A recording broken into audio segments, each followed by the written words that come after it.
Hello दोस्तों, कैसे हो आप सब। आज की जो वीडियो बना रहा हूँ मैं इसलिए बना रहा हूँ बेसिकली कि बहुत सारे स्टूडेंट्स हैं जो अभी एलएलबी कर रहे हैं फाइनल ईयर में या फोर्थ ईयर में, या अगर 3 ईयर एलएलबी कर रहे हो तो थर्ड ईयर में।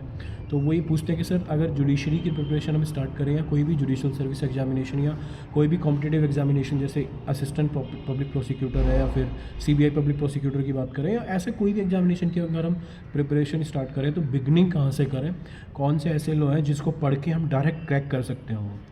तो देखो एक चीज़ मैं आपको बताता हूँ, ये होता है कनेक्टिविटी। पहली बात तो ये है कि आपको डायरेक्ट पढ़नी पड़ेगी, आपको पता होना चाहिए कि किसी भी स्टेट का आप फोकस कर रहे हो उस स्टेट का सिलेबस कैसा है। जैसे अगर मैं डीजीएस की बात करूँ, दिल्ली जुडिशल सर्विसेज की, तो यहाँ डायरेक्ट क्वेश्चन नहीं आते कभी भी, यहाँ डायरेक्ट अप्लाइड क्वेश्चन आएंगे, कोई केस लो उठा के दे देंगे, उस केस लो से रिलेटेड पूछ लेंगे। अगर मैं बात करता हूँ यूपी जुडिशरी की, तो यूपी जुडिशरी में डायरेक्ट क्वेश्चन आते हैं, वो डायरेक्ट पूछ लेंगे what is the meaning of res judicata, what is difference between res judicata and res sub judice, what is doctrine of frustration, section 56 of Indian contract act. लेकिन मुद्दा ये आता है कि सर हमारे पास लॉ इतने सारे हैं, तो हम वो सारे लॉ पढ़ें या उसमें से कोई स्पेसिफिक लॉ हमको पढ़ना है। तो मैं आपको एक चीज़ बताता हूँ। पहली चीज़ जो सबसे पहले आपको पढ़नी है वो पढ़नी है इंडियन कॉन्स्टिट्यूशन से स्टार्ट करना है आपको। अब इंडियन कॉन्स्टिट्यूशन से स्टार्ट इसलिए करना है क्योंकि जितने भी लॉ इंडिया में हैं उनकी सबकी सोर्स है इंडियन कॉन्स्टिट्यूशन। चाहे अगर हम प्रोसीजरल लॉ की बात करें, चाहे हम सब्सटेंटिव लॉ की बात करें, सबकी एक ही सोर्स है, वो है कॉन्स्टिट्यूशन। कॉन्स्टिट्यूशन की बात करें तो कॉन्स्टिट्यूशन में एक एडमिनिस्ट्रेटिव पार्ट होता है, एडमिनिस्ट्रेटिव पार्ट जिसमें हम प्रेसिडेंट के इलेक्शन देखते हैं या डॉक्ट्रिन ऑफ प्लेजर देखते हैं, या फिर हम देखते हैं कि जो रिजर्वेशन कैटेगरी है उसे हम कैसे डिफाइन करते हैं, या फिर लैंग्वेज कौन सी होगी, या 368 देख लेते हैं। उसके अलावा अगर हम बात करते हैं, हम देख लेते हैं सब्सटेंटिव पार्ट जिसमें हमारे राइट दिए हुए हैं या डीपीएसपी बताई हुई है या फिर फंडामेंटल ड्यूटीज़ दी हुई हैं पार्ट 4A में। तो ये सारे का सारा हमको पढ़ना होता है। अब मुद्दा ये आता है कि सर हम स्टार्ट अगर करें पढ़ाई तो कहाँ से करें स्टार्ट। तो अगर हम स्टार्ट कर रहे हैं तो बेटा सबसे बढ़िया आपको एक बुक बताता हूँ मैं, कॉन्स्टिट्यूशन पढ़ना स्टार्ट करो आप। प्रतियोगिता दर्पण की पॉलिटी की एक बुक आती है, पॉलिटी एंड गवर्नेंस करके एक बुक आती है, प्रतियोगिता दर्पण पब्लिकेशन की, वहाँ से आप पढ़ना स्टार्ट करो। फिर बोल रहा हूँ, प्रतियोगिता दर्पण की पॉलिटी की बुक आती है, पॉलिटी एंड गवर्नेंस करके, उस बुक को आप पढ़ना स्टार्ट कर दो, वहीं से आप स्टार्ट करो। उसके साथ साथ आप डायरेक्ट कॉन्स्टिट्यूशन की अपने साथ ज़रूर रखोगे। जब भी आप कॉन्स्टिट्यूशन पढ़ रहे हो, आप सपोज़ करो आप पॉलिटी में राइट टू इक्वालिटी से रिलेटेड कोई भी केस लॉ देख रहे हो या कोई भी ऐसा आर्टिकल आप देख रहे हो, तो आप डायरेक्ट आर्टिकल 14 से आर्टिकल 17 पहले आप पढ़ोगे, उसके बाद उस आर्टिकल को आप पढ़ोगे। या पॉलिटी में अगर सपोज करो फंडामेंटल ड्यूटीज़ की बात करो, तो fundamental duties article 40 part 4A में दिया हुआ है, पहले उसको पढ़ोगे, उसके बाद करोगे। अब मुद्दा ये आता है कि सर हम पहले पॉलिटी कर रहे हैं या कॉन्स्टिट्यूशन कर रहे हैं, उसका बेनिफिट क्या होगा। उसका बेनिफिट ये होता है कि जब हम कॉन्सेप्ट ऑफ रेस जुडिकाटा पढ़ रहे होते हैं ना, तो कॉन्सेप्ट ऑफ रेस जुडिकाटा, जैसे हम बोलते हैं कॉन्सेप्ट ऑफ डबल जियोपार्डी, तो इसे ये आता है आर्टिकल 20 सब क्लोज 2 से, आर्टिकल 20 सब क्लोज 2 से ही आता है। और ये सेम कॉन्सेप्ट BNSS में है और सेम कॉन्सेप्ट CPC में है। तो अगर आप देखोगे इसकी सोर्स कहाँ से है, आर्टिकल 20। अगर हम बात करते हैं कि the statement given before the police officer और in the police station shall not be admissible, although it may be relevant statement but it shall not be admissible. क्यों?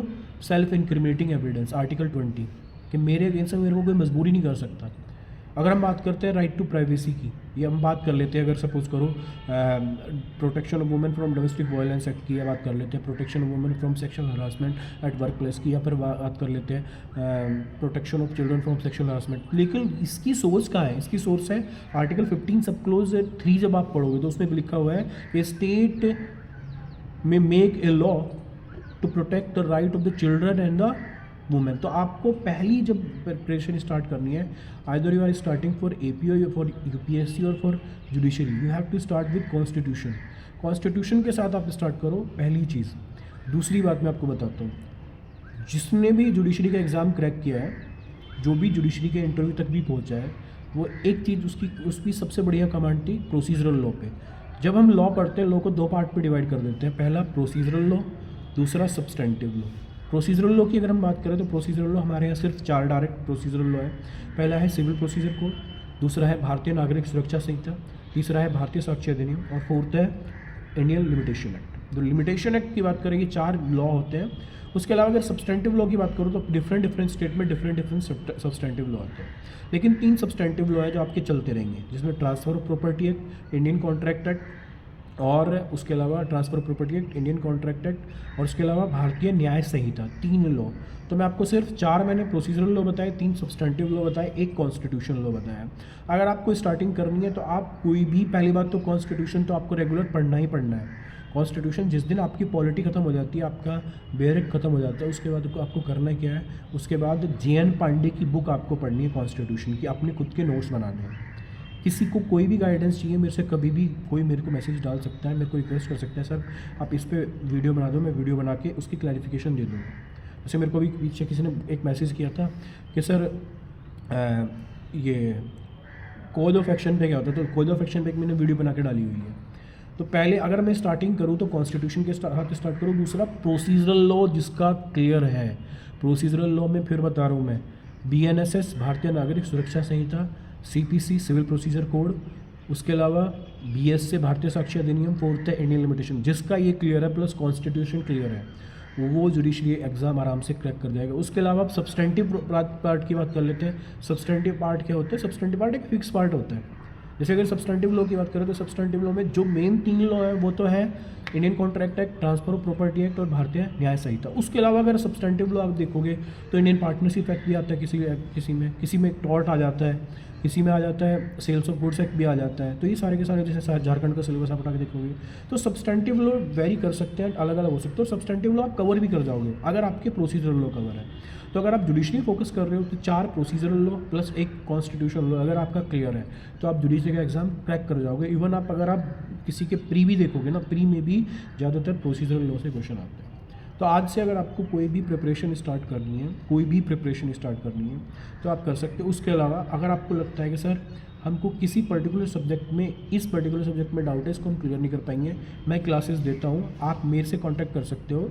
मैंने अभी पीछे कॉन्ट्रैक्ट की क्लासेस दी थी। उसके अलावा मैं एक डिफरेंट कॉन्स्टिट्यूशन का मैंने बैच चलाया हुआ, तो उसकी मैं वीडियो अपलोड नहीं करता हालांकि, तो मैं इसकी भी वीडियो अपलोड नहीं करूँगा। नेक्स्ट जितनी भी क्लासेस मेरी होंगी वो मैंने सिर्फ एक डेमो के तौर पे अपलोड की हुई थी। आप कोई भी क्लास मेरे से ले सकते हो। आप जितनी भी प्लेलिस्ट बोलोगे मैं प्लेलिस्ट भी शॉर्ट वीडियो की प्लेलिस्ट बना के डाल सकता हूँ। लेकिन अगर आपको जुडिशरी की तैयारी करनी है तो आप 4 तरीके से स्टार्ट कर दो, procedural law plus constitutional law और 3 substantive law, contract act, transfer of property act और BNS। उसके अलावा डिफरेंट स्टेट में डिफरेंट आते हैं। जैसे इंडिया अगर बात करो यूपी जुडिशरी की, तो यूपी जुडिशरी में आर्बिट्रेशन नहीं आता। लेकिन अगर बात कर लेते हो आप यूपी जुडिशरी में तो आर्बिट्रेशन नहीं आता, लेकिन अगर बात करते हो आप झारखंड में एक आर्बिट्रेशन का पार्ट आता है। तो मुद्दा ये आता है कि यहीं से आप स्टार्ट कर दो। और दूसरा, कोई एक सीक्वेंस नहीं होता किसी का, हर कोई अलग तरीके से स्टार्ट करता है। लेकिन मैं आपको ये 4 + 3 7 और एक 8 चीज़ें बताता हूँ। अगर 8 बुक आप क्लियर कर गए, जुडिशरी क्लियर कर जाओगे। उसके अलावा अब मुद्दा ये आता है कि सर हम एक बार पढ़ते हैं फिर भूल जाते हैं, तो भूल जाओ, कोई बात नहीं, कोई इशू नहीं। कम से कम एक बार करके आपका जो कॉन्सेप्ट है वो क्लियर हो जाएगा। दूसरी बार में आप रटोगे, तीसरी बार में आप एक्सपर्ट बन जाओगे, और 4th बारी में आप जाके आप क्लियर हो जाएगा कि आपको जुडिशरी के एग्जाम में लिखना क्या है। उसके सिवा आपको करना क्या है, जिस भी स्टेट पे आप फोकस कर रहे हो उस स्टेट की आप प्रीवियस ईयर जरूर पढ़ना स्टार्ट कर देना। जैसे अगर आप DGS पे फोकस कर रहे हो तो दिल्ली जुडिशियल सर्विस के प्रीवियस ईयर, चाहे प्री के हो चाहे मेंस के हो, आप पढ़ना स्टार्ट करना है। पहले उसे देखना कि मेरे को फोकस करना है तो इस सब्जेक्ट पे फोकस करना है, सिलेबस देखना तो ये वाला सिलेबस देखना है। बाकी ये 8 जो लॉ है वो तो आपको पढ़नी पड़ना है, ठीक है दोस्तों। उसके अलावा अगर आपको किसी भी चीज़ की कोई भी कोचिंग चाहिए तो आप मेरे को कॉन्टैक्ट कर सकते हो। मैं ऑनलाइन कोचिंग ले रहा हूँ, मैंने बैचेस स्टार्ट किए हुए हैं बहुत सारे। अब जो भी लॉ बोलोगे उसके लिए स्पेसिफिक भी मैं बैच स्टार्ट कर सकता हूँ, ठीक है। मिलते हैं नेक्स्ट वीडियो में, थैंक यू।